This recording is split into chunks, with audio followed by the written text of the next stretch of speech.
I urge you to carry forward the spirit of volunteerism and service.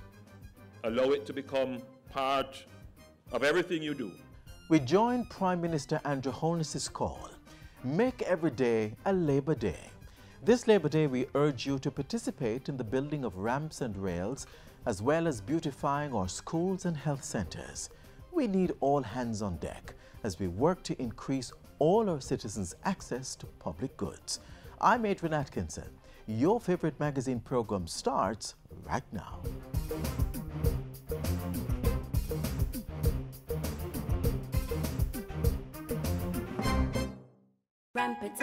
Ramp it up, can we ramp it up? Fix it up, yeah, yeah, ramp it up, can we ramp it up? Fix it up, yeah, yeah. This Labour Day, let's volunteer to build ramps in schools everywhere. The healthcare centres that we share, fix up the place and show we care. Access for all, don't fall, for patients, doctors, nurses and all. Young and the old, the big and the small. Fix up the fences, paint up the wall. This Labour Day, make a volunteer to ramp it up, fix it up, you know.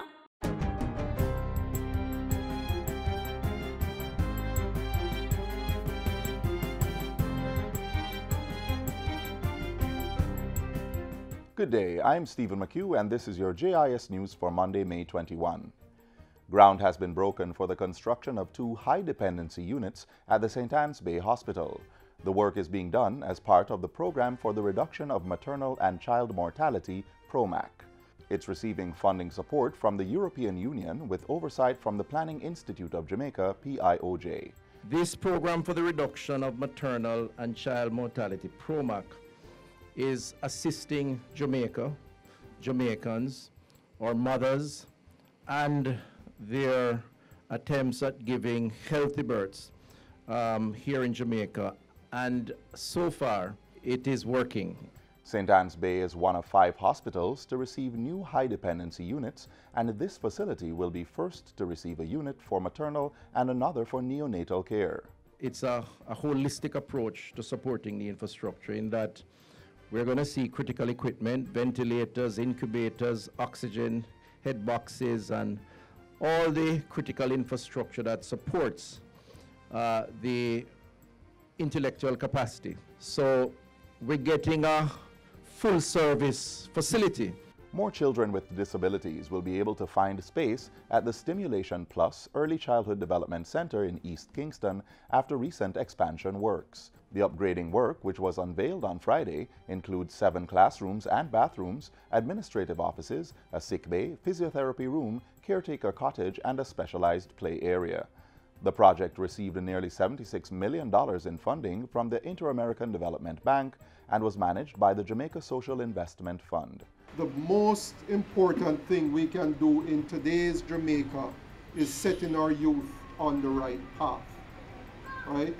There is no cost that is more important. 126 children with disabilities are currently accommodated at the Stimulation Plus Early Childhood Development Center. This expansion will allow the Rockfort-based facility to increase its enrollment capacity by at least 40%. The island's first transitional living complex for wards of the state will be opened next month. State Minister of Education, Youth and Information Floyd Green made the announcement during his recent sectoral presentation.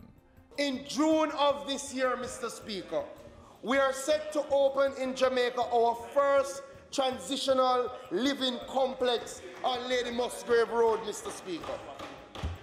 This facility will house 40 females and will allow us to provide a home for girls who would have normally aged out of our system, but quite frankly, have nowhere else to go. The transitional living complex will house young women who range in age from 18 to 21 years. In addition to accommodation for an additional 2 years, they will receive skills training, mentorship, and employment opportunities.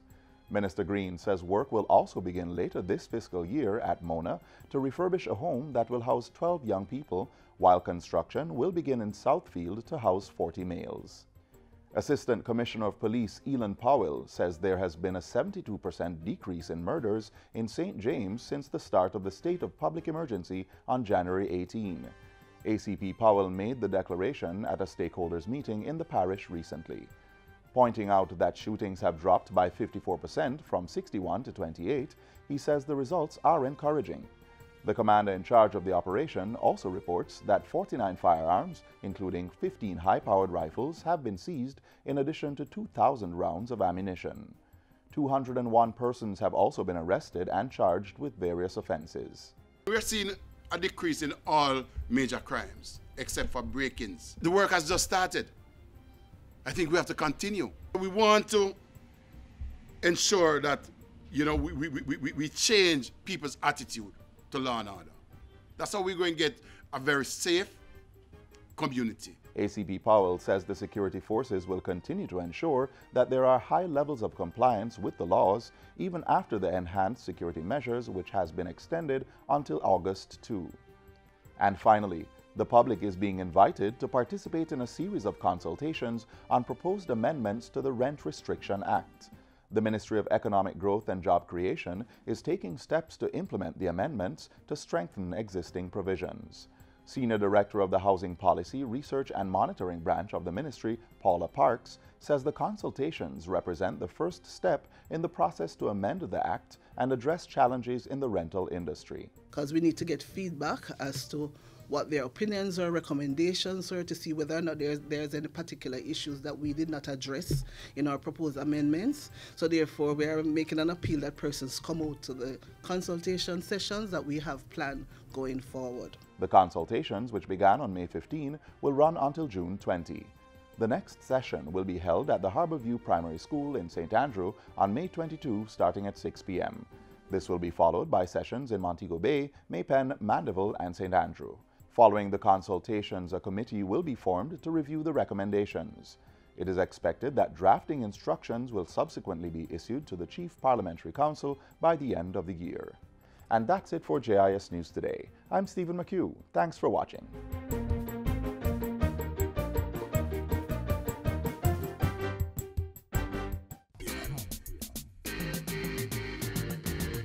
Stand up and get in the race. I can become the master of my destiny. Step up your stride, make we work like a harder. Do it like Veronica, more than a supper. We can rise above the challenges and shine. Was with passion in your heart. Make a plan and stop all the idling. You think I saw? We reach out the edging. I can, you can. Like our Olympians, every Jamaican can.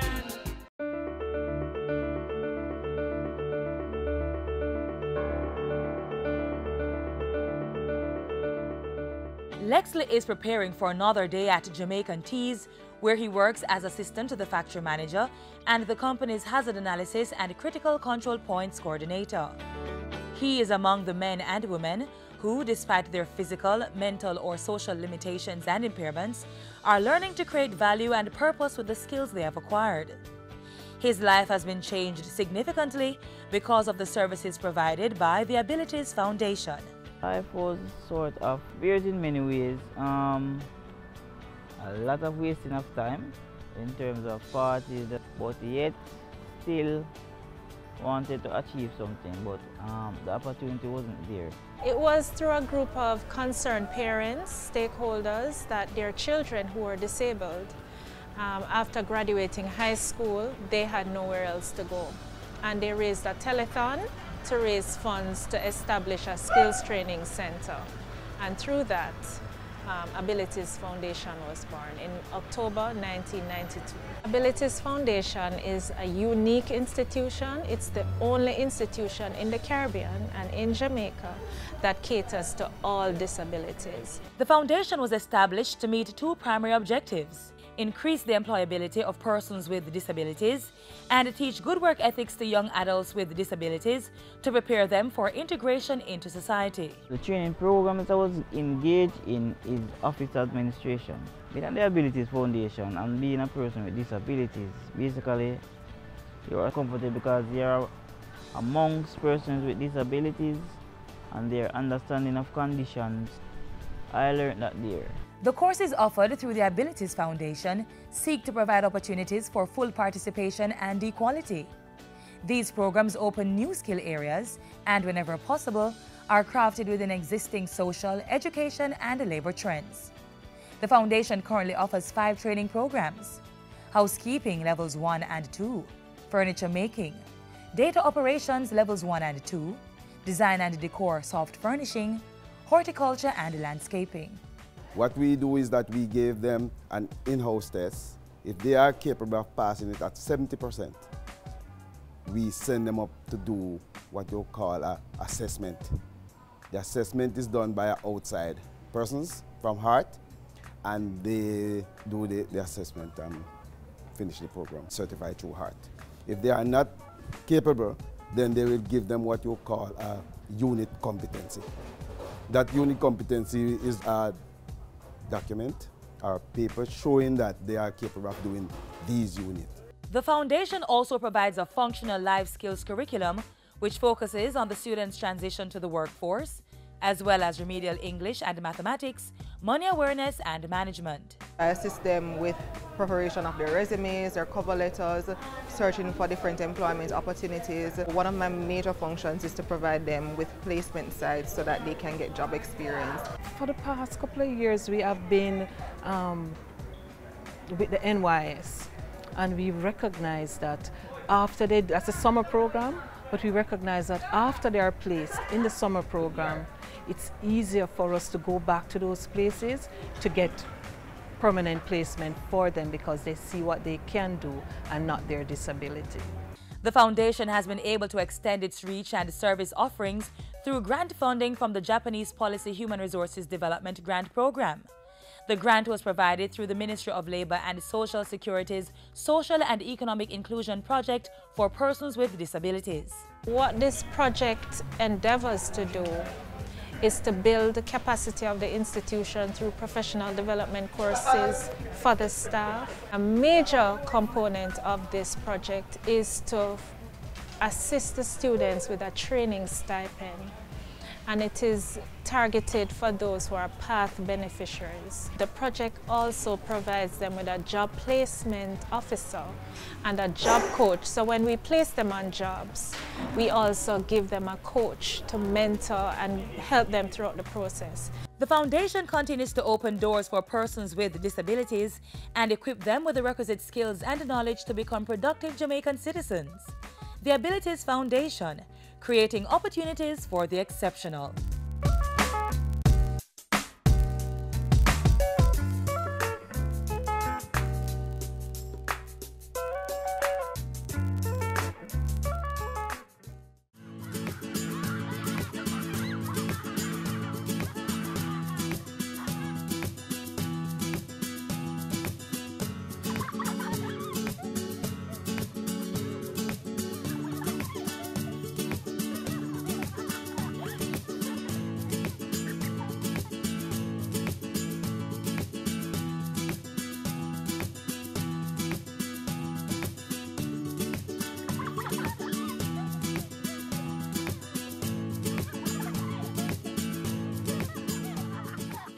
As we continue to celebrate and affirm our children, we journey to the cool hills of Manchester to engage in a sporting intervention with a wonderful group of boys.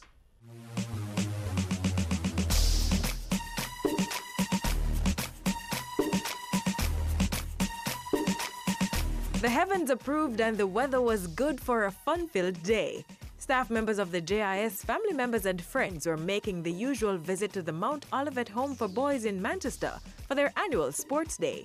Over the years, the team has been redirecting some of its energies towards the wholesome development of about 30 wards of the state through a number of interventions. The Mount Olivet Boys Home here in Walderston, Manchester, is the JIS's corporate social responsibility project. It was selected by members of staff. We assessed the needs. We came together and we decided that we would adopt this home 6 or so years ago. Along with helping out the home with food and clothing supplies and assisting with the general upkeep of the facility, since 2009, the JIS team has also been providing encouragement and mentorship for the boys. it makes us feel good as members of staff, as a JIS family, to know that we're giving back, we're investing in a boy's life. And right here we have so many boys that are in need of comfort and encouragement and mentoring, and we just want to be able to give back and invest in their lives. Every April, sport is drafted into the mix. Mount Olivet boys and JIS staff, past and present, all look forward to the activity-filled trip.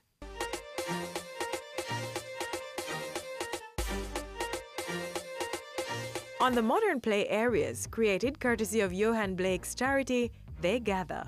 Red, yellow, blue and greenhouse, all revved up for some friendly competition in the contest of agility, dexterity, balance, coordination and strength, and other skills? At the end, Greenhouse came out victorious with the most points, followed by the competitive red, yellow and blue house teams. But everyone got the main prize. From what we have seen, the boys have enjoyed the whole setting for today. This is something that they look forward to each year with the JIS.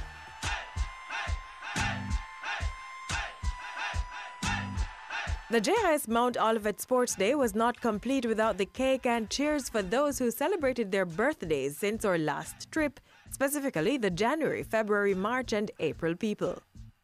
It was all only made possible due to the support of numerous sponsors and partners like Why Be Afraid and Wysinco, Maxfield Bakery, Coldfield Manufacturers, Tasty and JUTC. With their help, the JIS team visits the home multiple times per year to mark and celebrate milestones like the new school year, Easter and Christmas. And while Sports Day 2016 is now history, the year-round support still flows as preparations are in gear for an upcoming visit in August to continue supporting the growth and development of Mount Olivet's boys.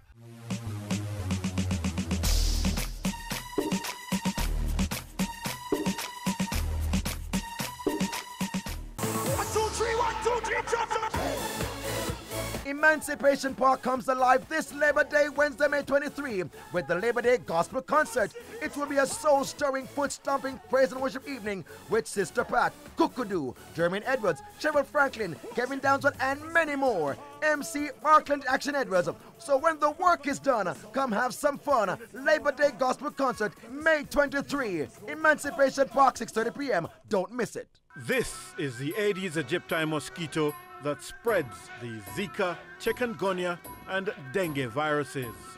Search for its breeding sites and destroy them. A message from the Ministry of Health. You would have heard the Ministry of Health advising that there are no confirmed cases of yellow fever on the island. But nonetheless, we still have to contend with other mosquito-related viruses such as dengue, Zika, and chikungunya. Get useful information on mosquitoes, their habits, and their breeding sites.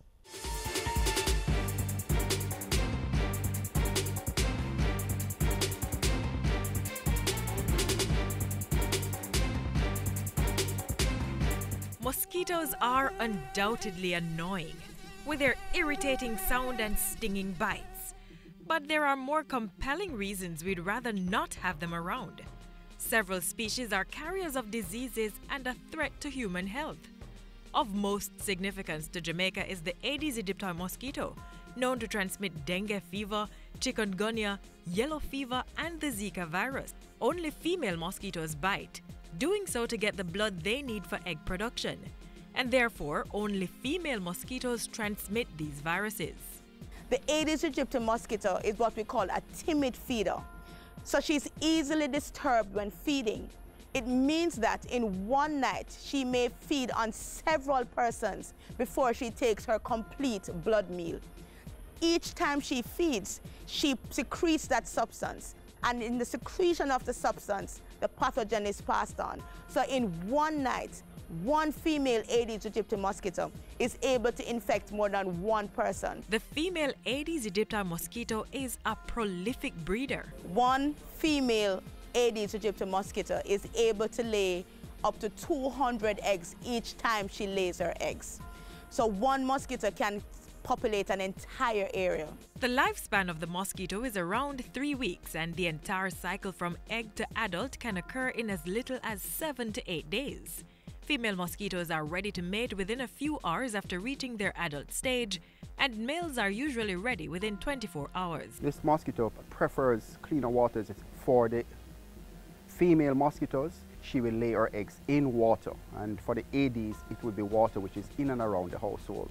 So while there are a number of things we can and should do to prevent being bitten, the most effective way to prevent the spread of diseases by these mosquitoes is to prevent their breeding.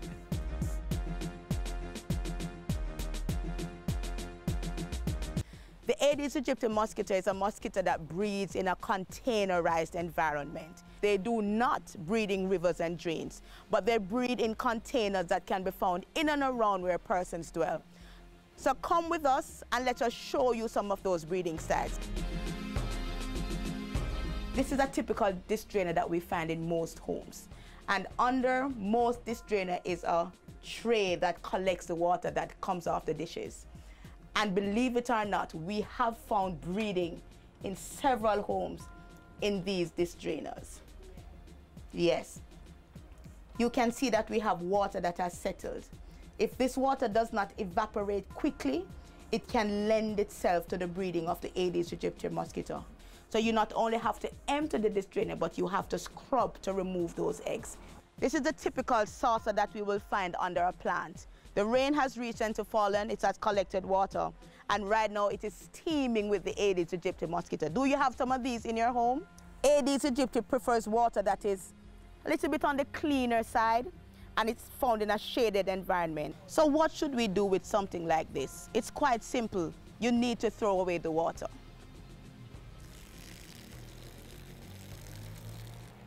And if these containers are not being used, you have to keep them turned down so they're not able to collect water. If you have them under your plants, we ask that you bore holes in them so that it will not collect water. Do you have these in your homes? We find these in a lot of hotels and business places, and we ask those persons, check these bird baths or any ornamental things like these you have in your garden to ensure that they are not breeding the Aedes aegypti mosquito. There are things like this thrown down in person's backyard. Old equipment, old furniture, old fixtures that are taken from homes, especially during construction. These are also able to hold water. And if they're holding water and sit for a while in the environment, they will also breed mosquitoes. And so we have found breeding in wheelbarrows, in old refrigerator, in old sinks such as this one. And we ask persons, if you're throwing out these, please ensure that they are positioned in such a way that they will not collect water. Many persons, when they do have their drums, most times drums do not have any covers. So there is a mesh cover which is so designed to replace the missing covers. It is lightweight, and what we do is just simply slip it over,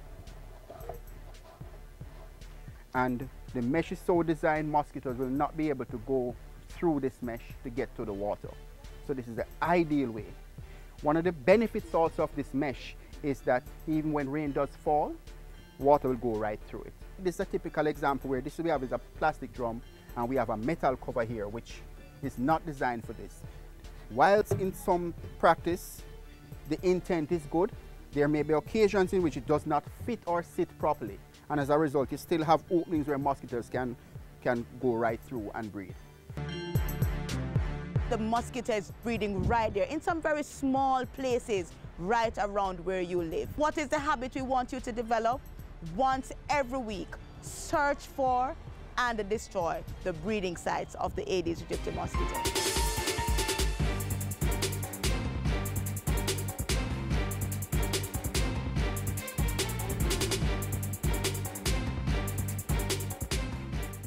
It's a new beginning. New day is dawning. It's time to arise. We are the gene of achievement and pride. A bold new beginning.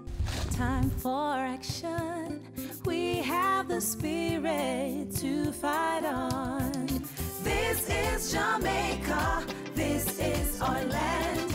We have our future with God in our plan. We'll play our part building this great nation. This is Jamaica, this is our land. Let us make every effort to forge unity and resolve to work hard for our prosperity. Leaving our children a legacy of hope, breaking the shackles and smashing the old. This is Jamaica, this is our land. This is our We have our future with God in our plan. We'll play our part building this great nation.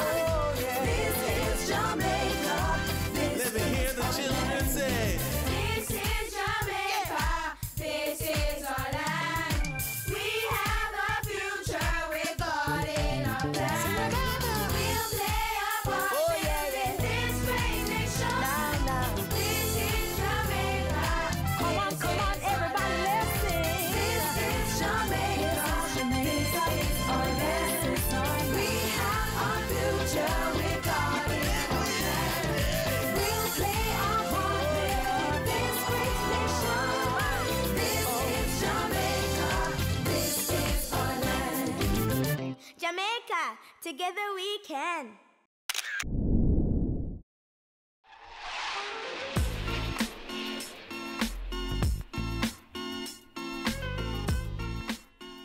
That's all we have for you today on this station. Be sure to join us again tomorrow around about the same time for more useful information. We are available around the clock online, jis.gov.jm, or on all major social media platforms.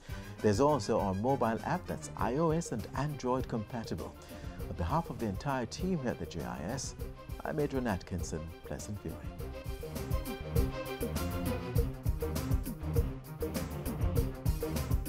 This has been a production of the Jamaica Information Service, the voice of Jamaica.